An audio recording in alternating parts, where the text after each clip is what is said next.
मग नाशिकचा कायदा वेगळा आणि पुण्यातला कायदा वेगळा, हा काय प्रकार आहे? शिवसैनिकांच्या बाबतीत कायदा वेगळा आहे का?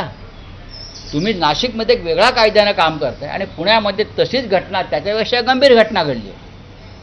त्याच पद्धतीनं तिथे कारवाई नाही, पोलिसांनी तडजोडीने प्रकरण मिटवलं आणि नाशिकमध्ये तुम्ही अनेक 12, 13, 14 कलमं लावली की हे सुटू नयेत आणि पुन्हा त्यांच्यावर मकोका लावण्यासाठी प्रयत्न पोलीस आयुक्त संदीप कर्णिक यांनी सुरू केले. त्यातून हे सगळे प्रकार राजकीय घडले.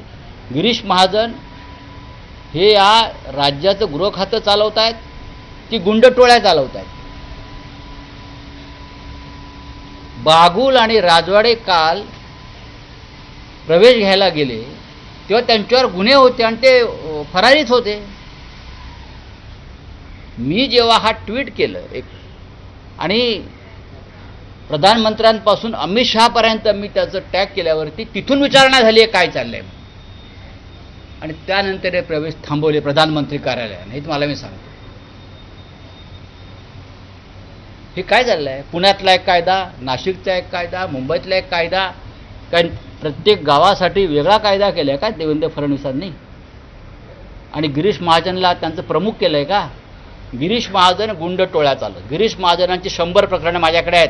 कशा प्रकारे पोलिसांवर दबाव आणतात, ते कशा प्रकारे गुंड टोळ्या चालवतात आणि गुंडांना प्रवेश देत आहेत गुन्हेगारांना, याचा संपूर्ण चार्ट माझ्याकडे आहे आणि तो मी देणार आहे आणि विशेषतः नाशिकमधलेच देतो.